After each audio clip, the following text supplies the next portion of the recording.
On a chilly Thursday morning, I headed back to school, just like I did every other day. But that day felt a little different. As soon as I walked into the classroom, I noticed a new face among us. It was Monica, a girl from Italy. She sat quietly in the corner, looking a bit nervous but also curious. Our teacher, always friendly and welcoming, started the lesson by asking Monica about her life. "How have you been?" she asked, smiling warmly. Turns out, they already knew each other. A year ago, Monica had been in one of the teacher's beginner classes. It was a short course, just 2 weeks long, meant for students who were just starting out, and it took place during the summer holidays. Monica had joined back then, fresh and eager to learn. Now, here she was again, ready to dive deeper into her English journey. The atmosphere in the room was warm and filled with a quiet buzz of excitement, as if something important was about to unfold. When Monica finally spoke, the room went still, and we all turned to listen. Her English was simply beautiful. It wasn't just the words she used but how she said them. Every sentence came out smoothly, her pronunciation was perfect, and she didn't stumble once. It was as if English was her first language, even though we all knew she was from Italy. I couldn't help but feel a little amazed. I had been learning English for a while, but I was nowhere near as fluent as she seemed to be. Her confidence showed in every word, and it made me wonder how she had gotten so good. Our teacher, who is always cheerful and encouraging, couldn't hide her excitement either. She beamed at Monica and clapped her hands together softly. "Monica, your English is amazing," she said. Almost like she couldn't believe it. "Where did you learn to speak so well? You sound so fluent, like a native. Was it a special school? Tell us, we need to know." The way our teacher asked, it felt like she was genuinely curious, and so were the rest of us. We were all eager to hear Monica's story. How did she go from being a beginner, just like most of us, to speaking like this? Monica smiled, a little shyly, but you could see that she was happy with the praise. She glanced around the room, probably not used to being the center of attention. There was a quiet anticipation in the air, and I could tell that everyone, including me, was waiting to hear what she would say next. How had she managed to become so fluent? Monica looked around the room for a second, then smiled softly before replying. "I didn't go to any special school," she said, her voice calm and clear. "I learned English at home." The whole class seemed to lean in a little closer, curious about how she had managed to become so fluent on her own. I could tell the teacher was eager to hear more, too. "I just used the advice and techniques you gave us last summer," Monica continued, looking directly at the teacher now. There was a brief pause as she let those words sink in, and I could see our teacher's face light up with pride. Monica wasn't done though.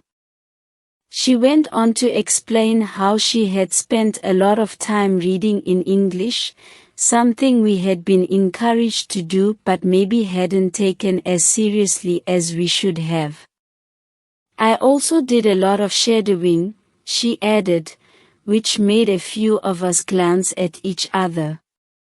Shadowing, where you repeat what someone is saying in real time, was one of those practices that sounded simple but was surprisingly hard to stick with. Monica had clearly mastered it. And I started thinking aloud in English, she continued. Whenever I could, I tried to think more in English than in Italian. Hearing her say this made me realize how dedicated she had been. It wasn't just about practicing in class or doing homework, it was about living the language, thinking in it, breathing it. I couldn't help but feel a mix of admiration and maybe a little envy too. How had she found the discipline? It was clear that Monica's journey was different from mine, and I was eager to learn more about how she had come so far, so quickly. Monica smiled as she continued, her voice full of gratitude. "This is how I improved my English," she said, her eyes shining a little as she spoke. "The 2 weeks I spent last summer in your class really helped me. You showed me the way." There was a quiet pause as the class listened. And I could see our teacher nodding, clearly touched by Monica's words. "Before that, I didn't really know how to practice or what to focus on," Monica continued. "But after those 2 weeks, everything became clearer. I knew exactly what I needed to do to work on my English every day. I followed the advice you gave us and just kept going." She smiled again, a bit shyly this time, but you could tell she was proud of herself. "That's actually why I wanted to come to your class again," she added, looking directly at the teacher. "1 year ago, I was a beginner, just learning the basics. But now, I can speak English, and it feels amazing. I've come so far, but I still want to learn more from you." There was a quiet sense of accomplishment in her voice, and I couldn't help but feel inspired. It made me think about my own progress and how much more I could achieve if I stuck with it the way she had. Monica's journey wasn't over. And neither was mine, but I could see now how important those little steps were. Everyone was quiet, waiting for what would come next. When our teacher heard Monica's words, her face lit up with joy. You could tell she was genuinely happy to see one of her students succeed like this. She thanked Monica for sharing her experience, her voice filled with pride. "It's wonderful to hear how much you've grown," she said warmly. As I sat there listening, I found myself really interested in what Monica had shared. I already knew that reading was important for learning English. And I had heard about the shadowing technique too, where you repeat what someone else is saying. But there was one thing Monica mentioned that I didn't fully understand. She had talked about thinking aloud. It was something I hadn't heard before. I couldn't help but feel curious, so I raised my hand and asked, "What is thinking aloud?" I looked at the teacher, waiting for her to explain. The rest of the class seemed just as curious. And I noticed a few heads turning to listen more closely. I wanted to know how this technique worked and if it could help me, too. As I sat there, I wondered if this was one of the key things that had helped Monica improve so quickly. It seemed like such a small thing. But maybe it was more important than I realized. I leaned forward in my chair, eager to hear what our teacher would say next. Our teacher smiled when I asked about thinking aloud. She leaned forward a bit, as if excited to explain something important. It's actually a very simple, but powerful technique, she said, her eyes lighting up. You just need strong motivation to learn English if you want to really get the most out of it. Her tone was calm, but I could tell she believed in what she was saying. The whole class seemed to be paying close attention now, including me. I was eager to understand how this method worked. It might sound a little crazy to some people, she added with a small laugh, because you're literally talking to yourself. But trust me, when you start thinking aloud, your English can improve very quickly. I could feel a ripple of curiosity spread through the room. Talking to myself. That did sound strange, but the way she said it made it seem like a secret key to getting better at English. I glanced at Monica, who had used this technique to become so fluent, and it made me want to try it, even if it felt a bit odd. Our teacher didn't seem to think it was weird at all though. In fact, she looked excited, like she couldn't wait for us to start using it ourselves. I couldn't help but wonder how this technique had worked for Monica and if it would work for me too. The idea of improving my English quickly was tempting, even if I had to talk to myself to do it. I could already feel a new sense of determination growing inside me. I raised my hand and said, I have a strong motivation. I don't care if the technique sounds crazy. If it helps me improve my English, I want to learn it. Can you teach us how to do it? I could feel my heart racing a little. I knew my English had gotten better since I came to England. But I was still looking for ways to improve faster. This sounded like it could be something really useful, even if it was a little strange. Our teacher nodded, a smile playing on her lips. Okay, it's actually very simple, she began. Normally, you think in your native language all day, every day. That's just how our minds work. It's natural. But now, what you need to do is start thinking in English instead of your native language. She paused, letting that sink in. I had heard people say you should try to think in English, but no one had ever explained how to really do it. When you start thinking in English, she continued, then you can take it a step further. You can think aloud. That's the key part. It just means that you actually say out loud what you're thinking. It doesn't have to be complicated. You can talk about what you're doing, what you see, or even just describe your day. The idea is to get used to forming your thoughts in English and hearing yourself speak them aloud. That's all there is to it. As she explained, it didn't sound as crazy as I had thought. In fact, it sounded pretty straightforward. I could feel myself getting excited about trying it. It was such a simple thing, but if it could help me get better at speaking and thinking in English, I was ready to give it a shot. I glanced around the room and saw that some of my classmates looked just as intrigued as I was.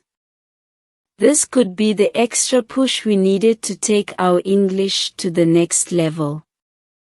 I thought for a moment and then said, It looks very simple.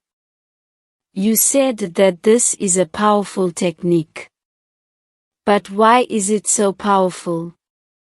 I could feel my curiosity bubbling up. I wanted to know more about how something that seemed so easy could make such a big difference in learning English. Our teacher smiled at my question, clearly pleased that I was interested. That's a great question. Maybe you can ask Monica, she suggested. She has been using this technique for a year now. She might have some good insights to share about what she has found out. I turned to Monica, who was sitting nearby. She looked a little surprised but then nodded, her expression brightening. I could see that she was ready to share her thoughts. I'd love to help, she said, her enthusiasm clear. Thinking aloud really helped me a lot. As she spoke, I leaned in closer, eager to catch every word.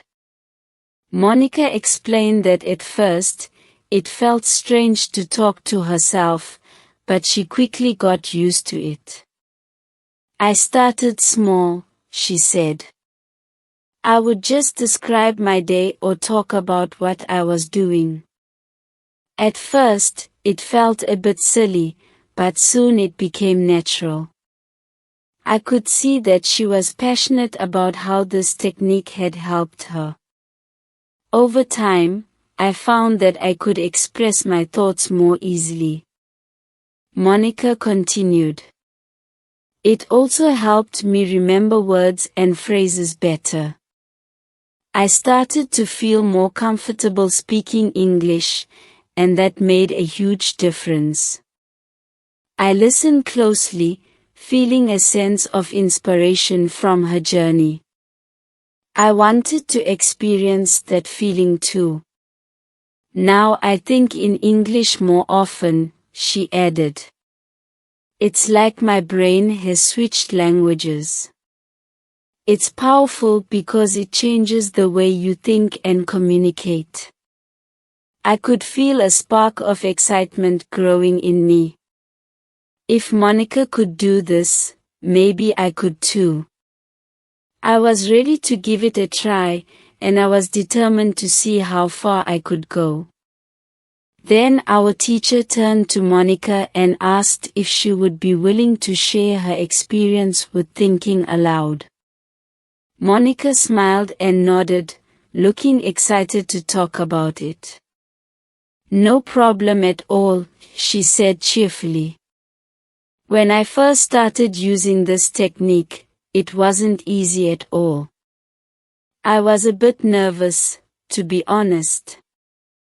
But I knew I had to give it a shot if I wanted to improve. She took a deep breath and began to explain. I started with very simple sentences. It was important for me to keep it easy at first. For example, I would say things like, I can speak English. It felt good to say it out loud. Then I would add, it is good that I can speak English. Just saying those sentences helped me feel more confident. Monica continued, her voice steady and clear. After that, I would say, I want to be better. It reminded me of my goals. I would also say, I need to practice every day. That was a key point for me. I realized that to improve, I had to put in the effort regularly. She paused for a moment, glancing around the room to make sure we were following. Sometimes I would say, I don't know many words, but I didn't let that discourage me. I also said, but I can use these words well. It was about focusing on what I could do rather than what I couldn't. Monica's face lit up as she continued, then I'd tell myself. I can express my ideas with these words. That was a big step. I learned to celebrate the small wins. Finally, I'd say things like, I can do this. This is great. It was all about building that confidence one sentence at a time. As she spoke, I could see how much this technique had helped her grow. Each simple sentence was a stepping stone, leading her to greater fluency and comfort with the language. I felt inspired by her journey and wanted to start my own. As Monica continued, she explained how the sentences she used were really simple. At first, I didn't realize how complicated the sentences were that I thought in Italian. They were long and filled with details. But when I tried to say the same things in English, it just didn't work out. I found myself struggling. I couldn't express exactly what I wanted to say, she shared, her eyes thoughtful. I had to find a simpler way to express my thoughts. That was the tricky part, she admitted, looking around the room as if to see if we understood. Thinking in simple English was the hardest part for me. I would sit there, trying to translate my thoughts, but it felt all jumbled up. Sometimes I would get frustrated because I wanted to say more, but I could only find these short sentences. She paused for a moment, recalling her struggles. But after some time, it started to click. I practiced, and slowly it became okay for me. I began to feel more comfortable with the simple sentences.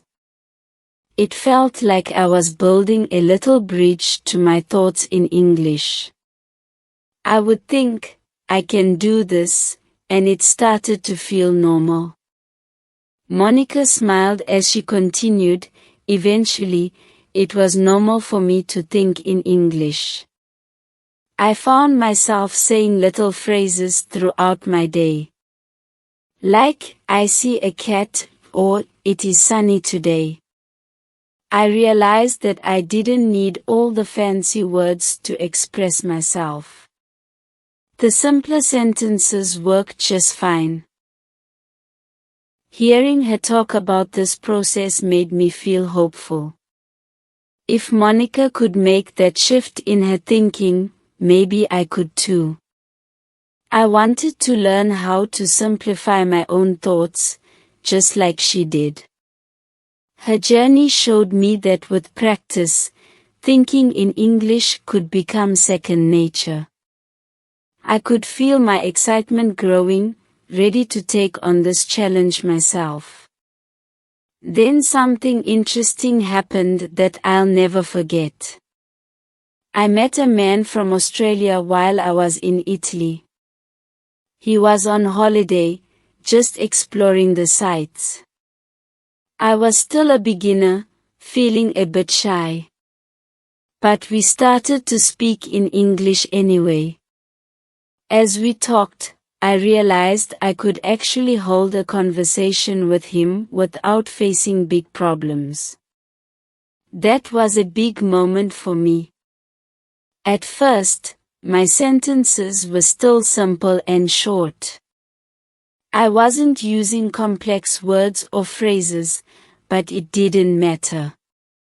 I had practiced saying those simple sentences so many times while thinking aloud that they came to me naturally. I remember saying things like, "It's nice to meet you," and "The weather is great today." Each time I spoke, it felt like I was building my confidence brick by brick. What amazed me the most was that I didn't have to translate my thoughts from Italian to English like I used to before using this technique. I would think in my native language and then try to figure out how to say it in English. That often made me feel lost and frustrated. But this time, it was different.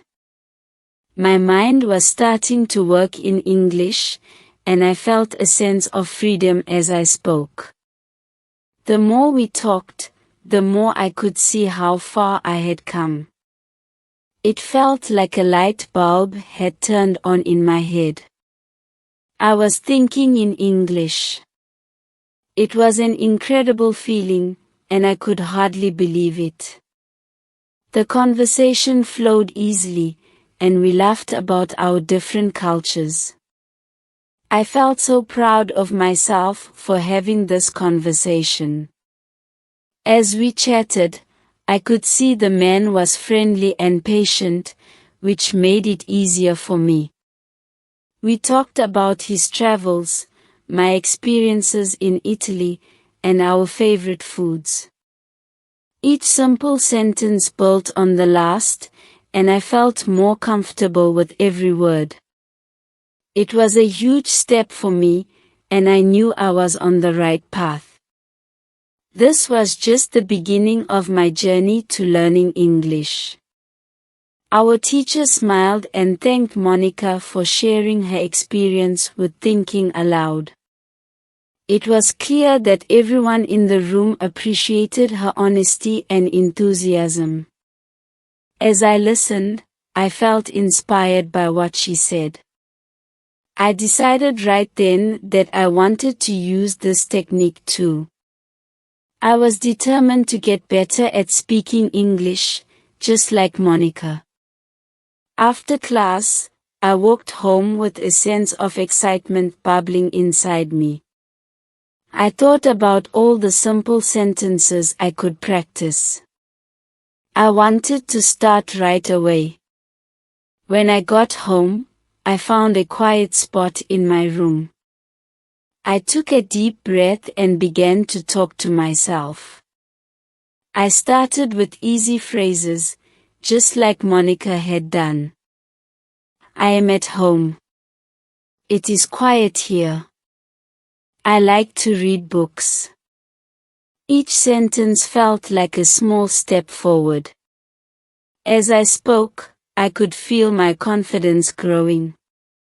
I began to describe my day, saying things like, "Today I went to school. I learned new words. I met my friends." It felt good to say those things out loud.